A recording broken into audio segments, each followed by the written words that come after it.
Hello dear students, welcome to a learning classes.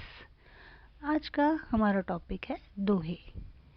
प्रस्तुत दोहों में कबीर, रहीम, तुलसीदास ये हम सबको जीवन उपयोगी बातें बताते हैं। प्रस्तुत दोहों में दान प्रियता, संतोष, समानता, अच्छी संगत की महत्ता, विनम्रता, परिश्रम, प्रेम आदि जीवन मूल्यों को निर्देशित किया गया है। सबसे पहले यहाँ कबीर जी के दोहे दिए गए हैं, तो सबसे पहले हम कबीर जी के बारे में थोड़ा जान लेते हैं। वो कौन थे? संत कबीर 15वीं शताब्दी के कवि है। आपने हिंदू और मुसलमानों को उनकी गलतियों के लिए फटकारा है और दोनों को ही हिल मिल कर रहने का उपदेश दिया है। अब इसमें प्रथम दोहा है, साईं इतना दीजिए जहाँ में कुटुंब समाए, मैं भी भूखा ना रहूं साधु ना भूखा जाए। मतलब इसके द्वारा कबीर जी ईश्वर से यह प्रार्थना करते हैं कि हे प्रभु, आप मुझे इतना ही अन्न और धन दीजिए जिससे मेरे परिवार का निर्वाह हो जाए, न मैं भूखा रहूं और न ही कोई साधु फकीर मेरे दरवाजे से भूखा लौटे। दूसरा दोहा है, बिना विचारे जो करे सो पाछो पछताए, काम बिगाड़े आपनो जग में होत हंसाए। इसका मतलब है, जो भी व्यक्ति बिना सोचे समझे काम करता है उसे बाद में पछताना ही पड़ता है। वह अपना तो काम बिगाड़ता ही है और साथ में ही दुनिया में उसका मजाक भी उड़ाया जाता है। तीसरा दोहा है, कबीरा खड़ा बाजार में मांगे सबकी खैर, ना काहू से दोस्ती ना काहू से बैर।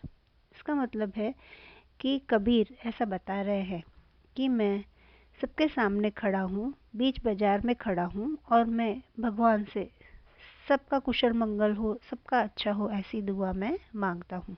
सबकी भलाई की मैं प्रार्थना करता हूँ।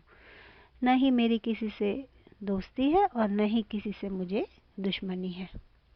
अब इसके बाद रहीम के दोहे दिए गए हैं, तो सबसे पहले हम रहीम जी के परिचय को जान लेते हैं। रहीम का पूरा नाम अब्दुल रहीम खान खाना है। आप बड़े उदार और अनुभवी थे। हिंदी में आपने बोधप्रद दोहे लिखे हैं। इसमें सबसे पहला दोहा है, रहीमन वे नर मर चुके जे कहूँ मांगन जाही, उनते पहले वे मुए जिन मुख निकसत नाही। इसका अर्थ है कि मनुष्य वो मरे हुए हैं। रहीम के अनुसार ऐसे व्यक्ति की मृत्यु हो चुकी है जो दूसरों के पास मांगने के लिए जाते हैं, परंतु उनसे पहले वे नर मर चुके हैं जो मांगने वाले को देने से इनकार करते हैं। दूसरे दोहे को समझते हैं हम लोग। जो रहीम उत्तम प्रकृति का करी सकत कुसंग, चंदन विष व्यापत नहीं लिपटे रहत भुजंग। अर्थात कि रहीम के अनुसार उत्तम स्वभाव, उत्तम प्रकृति के व्यक्ति के ऊपर बुरी संगत का प्रभाव नहीं पड़ता है। ठीक उसी तरह से जैसे चंदन के वृक्ष पर सांप लिपटे रहते हैं, फिर भी चंदन में सांपों का विष नहीं फैलता है। रहीम का तीसरा दोहा देखते हैं, बड़े बड़ाई ना करें बड़े न बोले बोल, रहीमन हीरा कब कहे लाख टका मेरो मोल। यानी कि रहीम का कहना है कि बड़े लोग कभी भी अपने मुख से अपनी प्रशंसा नहीं करते।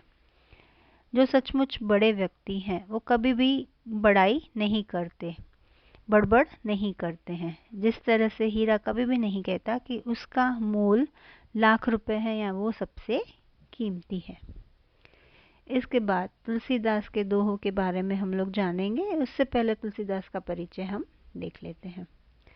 संत तुलसीदास 16वीं शताब्दी के प्रसिद्ध राम भक्त कवि हैं।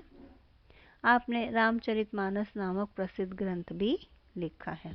उनका प्रथम दोहा है, आवत ये हर्षय नहीं नैनन नहीं स्नेह, तुलसी वहाँ न जाइए कंचन बरसे मेघ। इसका अर्थ है, तुलसीदास जी का कहना है कि जिस घर में लोगों का हृदय से स्वागत नहीं किया जाता, तुम्हें देखकर किसी को हर्ष न होता हो, आंखों में स्नेह की भावना न आती हो, तो ऐसे घर में हमें कभी भी नहीं जाना चाहिए। चाहे वहाँ पर कितना ही सोना क्यों न बरसता हो, चाहे वो कितने ही अमीर व्यक्ति क्यों न हो। दूसरा दोहा है, विद्या धन उद्यम बिना कहाँ जो पावे कौन, बिना डुलाए न मिले जो पंखा को पौन। इसका अर्थ है कि बिना परिश्रम किए विद्या धन को प्राप्त नहीं किया जा सकता है। ठीक उसी तरह से जिस तरह से अगर हम पंखे को हिलाएं नहीं तो उससे हवा आने वाली नहीं है। यहाँ पे हाथ वाले पंखे की बात की जा रही है।